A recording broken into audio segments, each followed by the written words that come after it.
It is my honor to introduce a true patron of the arts, Alan Mayor London Breed.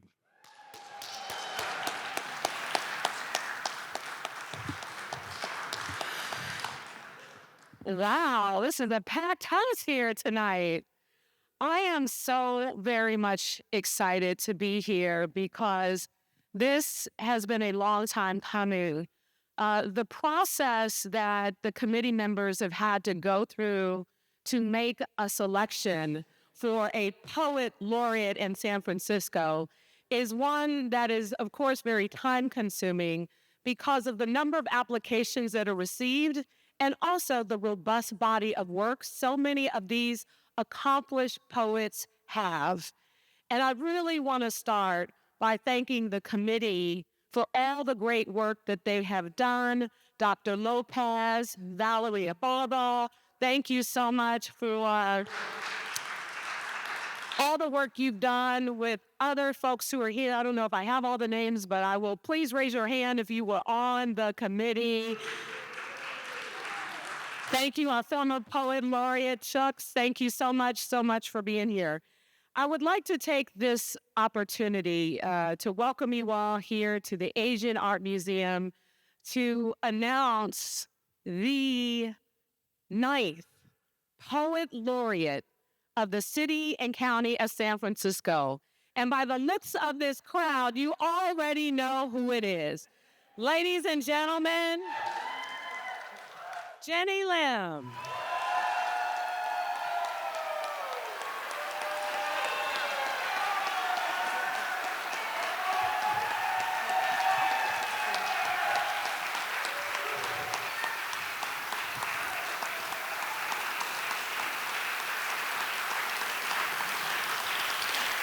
Got a big fan club here.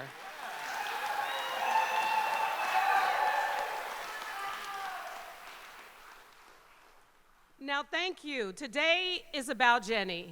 And I know that to Genny, it is about her lifelong story, which so many of our community members can relate to.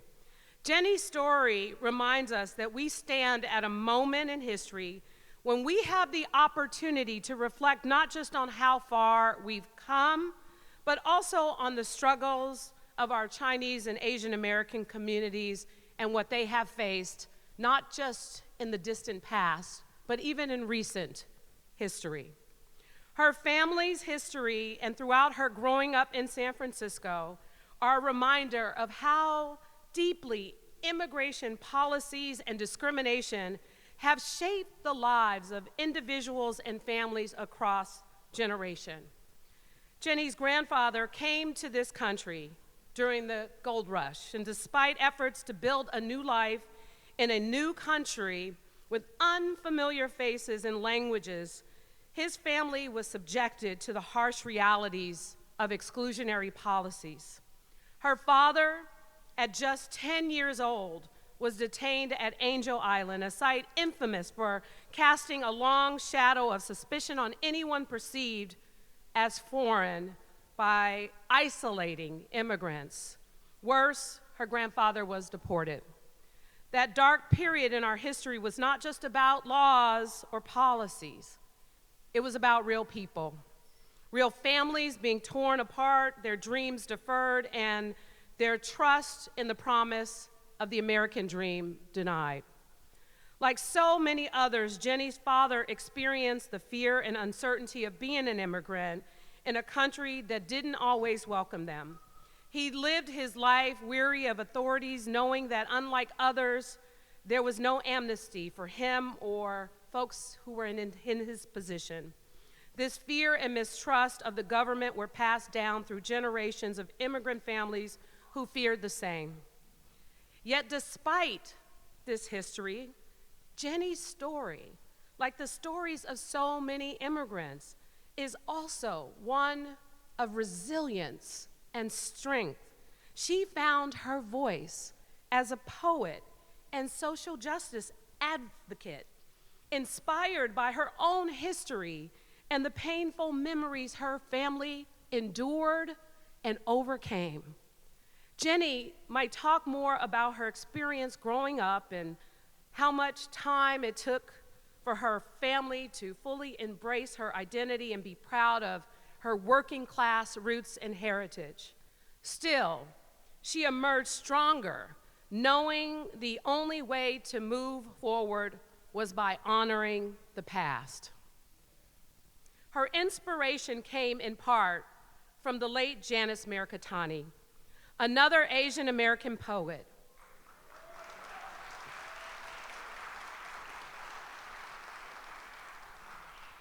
Who is dearly missed, whose family was unjustly imprisoned during World War II in a Japanese internment camp. These stories of oppression, whether under the Chinese Exclusionary Act or during the internment of Japanese Americans, are not just distant memories. They are part of lived experiences of many in our communities, shaping their identities and their fight for justice. Even today, the echoes of that painful history can be heard during the COVID-19 pandemic, and Genny reminded us of that. A new wave of anti-Asian violence emerged, bringing back those painful memories, how immigrant communities, particularly Asian Americans, continue to face the scapegoating and violence that once defined our darkest chapters. It is a sobering reminder that while we have come very far, the work of equity and justice is far from complete. But we must also take a moment and celebrate how far we have come, thanks to the resilience of people like Genny, her family, her community, and her friends, and many others who refuse to give up on their dreams. Their stories remind us that while America's history of immigration has been fraught with injustice, it is also a history of perseverance and hope. Today, Genny is the first Chinese American Poet Laureate of the City and County of San Francisco.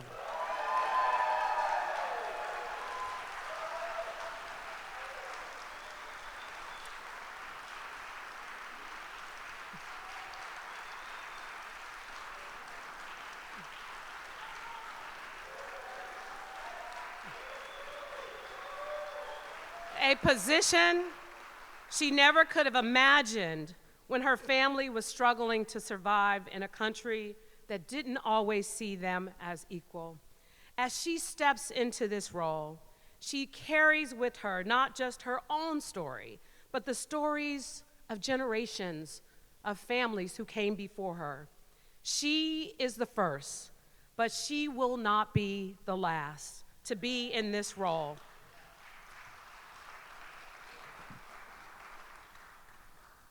And not to mention, she is also a Galileo High School Lion. I see you, Supervisor Yee. One of the fight and the resilience.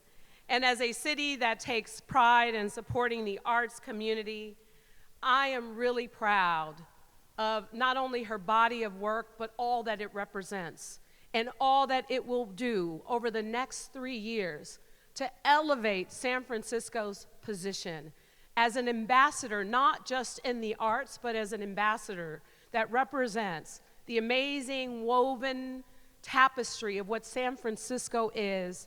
We appreciate your work, we appreciate your representation of San Francisco, and we are so proud and honored and excited about the work you will do as San Francisco's Poet Laureate. Ladies and gentlemen, Genny Lim.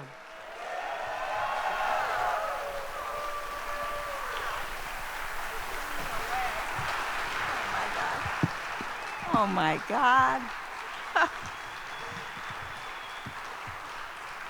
Thank you. Thank you. I'm just speechless. I think the mayor just said everything for me. Francis Wong and the Delso Quartet, I mean, they also, everything they express, that's what I'm feeling. A heart full. Whole theme. everyone here has a good heart. That was the most important thing my mother taught me, that whatever you do in life, you have to have good heart. And all of you here have been on this long journey with me, 77 years, some as my school chums as far back as Gene Parker Elementary School, Washington Irving, Francisco Galileo, have been on this. I don't see you all that often, but you're always part of my memory. And that's why you're all here. You're all part of me. All the poet laureates, past and the future, the committee, the 8-member committee that did that wonderful work of processing all of those nominations and applications with amazing poets. For me to squeak through such a high bar, I'm like truly amazed. And you know, I go back with the people that I've started the journey of poetry and jazz with, John Jang, Francis Wong, and Asian Art Improv.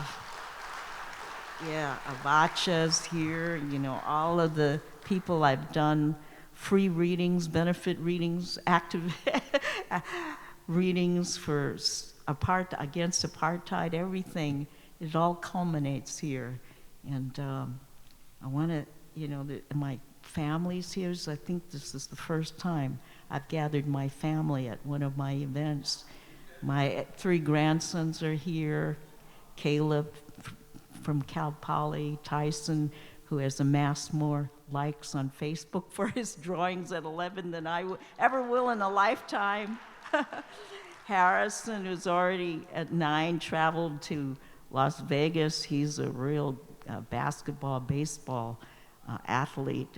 He goes with the Oakland. He's got more trophies and medals in his room than he can. I can count. So, you know, that's the next generation. They don't speak Khoisanwa like my mother taught me, but I think the culture is been transferred somehow through osmosis, through memory, through stories. And I want to thank the Asian Art Museum for hosting this wonderful event for us here, the City Librarian Michael, Michelle, and their staffs, the mayor. I can't believe she had my whole story. I thought she was just going to introduce me and that be it. I mean, that took some time to get my story together. I really appreciate that. I'm like really touched that you would do that. And then all the dignitaries here, I'm an ordinary person, all the ordinary people here, thank you for being here. You know, there's just so many people that I need to thank, my students, just everyone here have played a part in my life. So I want to share this poem for my mom, who couldn't be here, who never spoke a word of English, and my pop, who taught me, he was the oratorian. I mean, he was really, I wrote his speeches for his club, and he had a wonderful voice, and I learned public speaking through him. And then, of course, my daughter Danielle, who I lost at 19, she's up there smiling down at me, my family, Colette, and Josh, and everyone. Mother tongue, Khoi, here, Nin, there. Language is the boat that delivers memory back and forth, across heaving seasons, steady, strong, like the hands that coaxed childbirth. Duck eggs, Peidan, served in mud with rich yolks, oranges, persimmon, village remedies for night sweats, nightmares, fainting, and flatulence among a cabal of sewing women.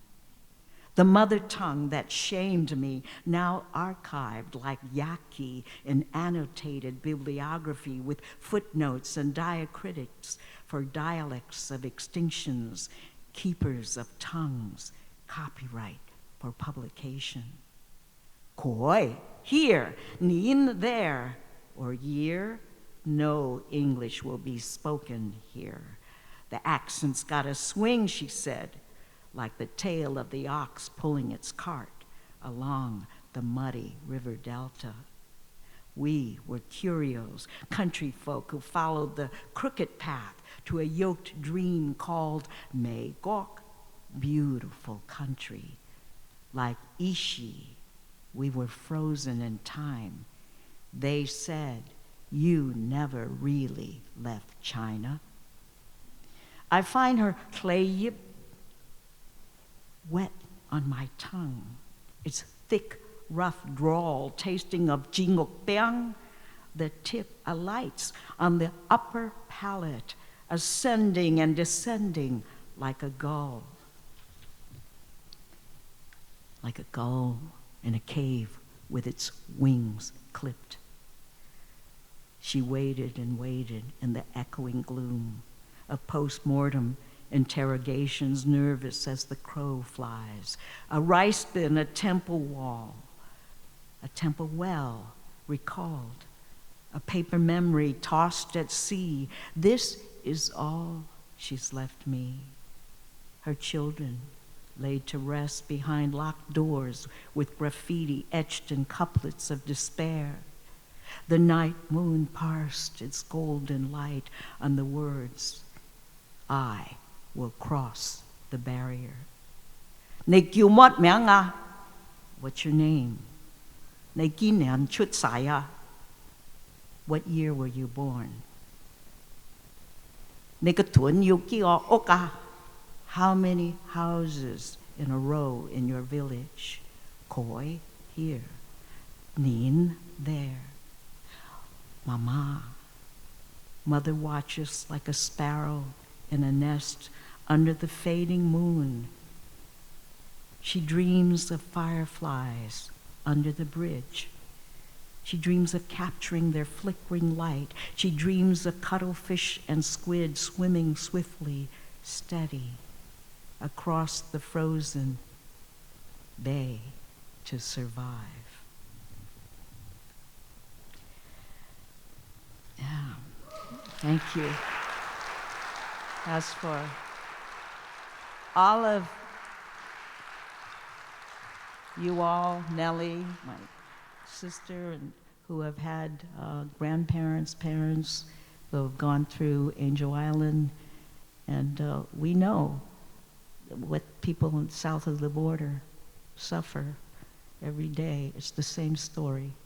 So history is not really history. History is now. And I'm going to welcome Del So to come up here and accompany me. I want to thank the Andy and her little elves for taking the care to put my poem, tiny poems, in little vials. So if you're fortunate on the way out, you can get one of those little poems. They're supposed to be time capsules, so I don't know if they have to be opened at a future date or they can. Oh, 24 years. Okay. Don't break the bottle. You might have bad luck. But this is the poem that's in it, in case you, yeah, so you don't have to break the glass. Oh, okay, she thought of everything. There's a QR code. Also, the journey.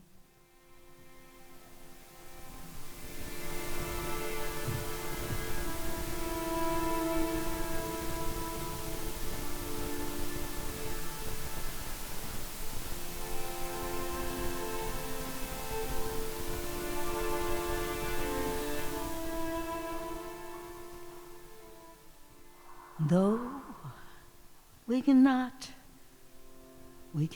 be together at all times, may the blessings of our ancestors protect us. Though we cannot change the path of the sun or moon.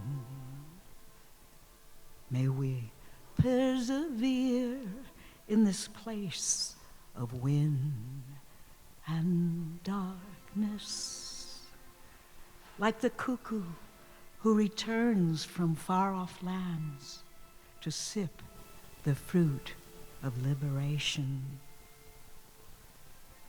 How joyful it would be if we could see the faces of our children, radiant, alive as stars. The pursuit of freedom is filled with hardship. To persevere through life is a struggle. Sorrow is the immigrant's fate, their gift to their fellow beings who come after.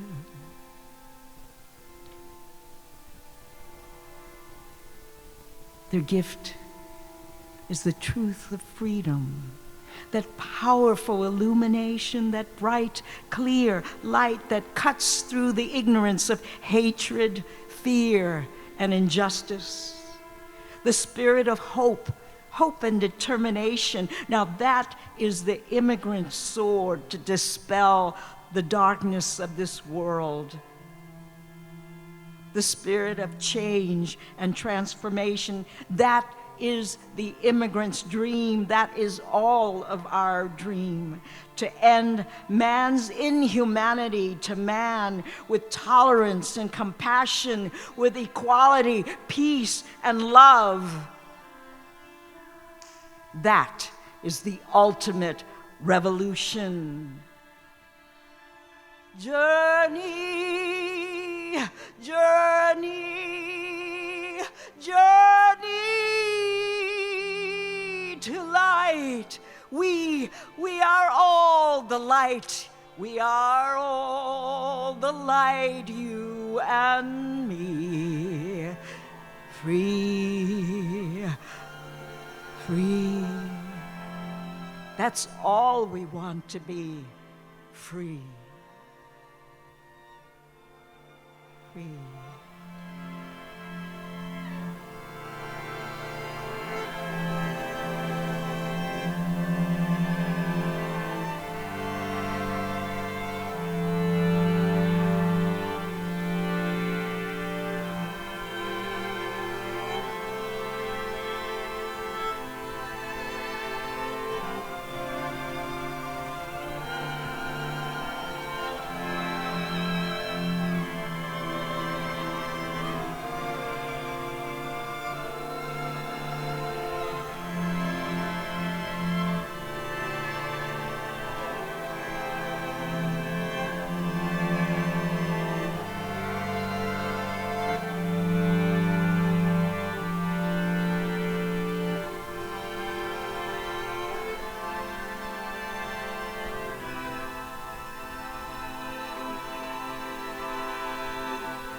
Thank you.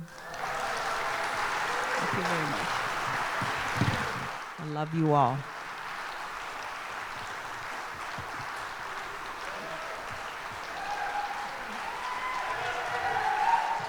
Del Sol Quartet.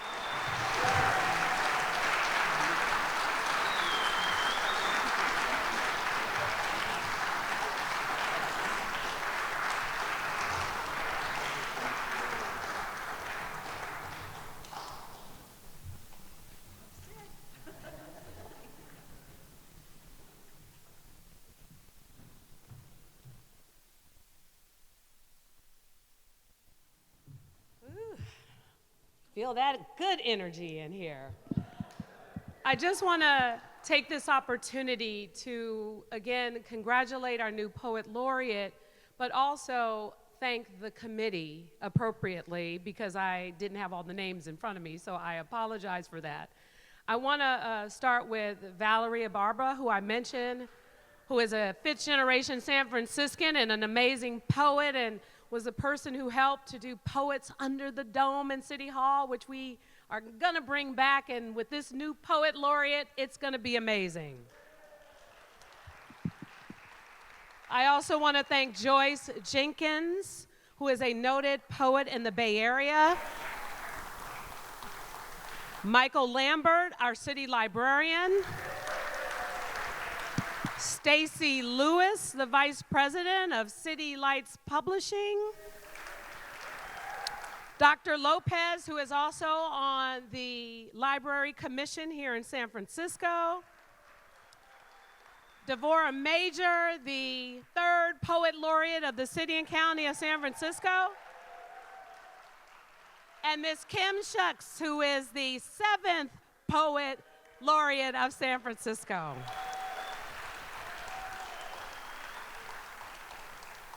So again, thank you all so much, and I know that our public defender, Mano Raju, is here, as well as former president of the Board of Supervisors, Norman Yee, former supervisor, Eric Marr.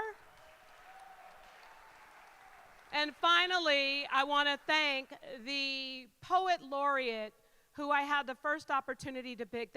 You and Tongo both attended Columbia. There's something about San Francisco natives in Columbia, but I want to take this opportunity to thank Tongo Eisen-Martin for his service as the Poet Laureate for San Francisco.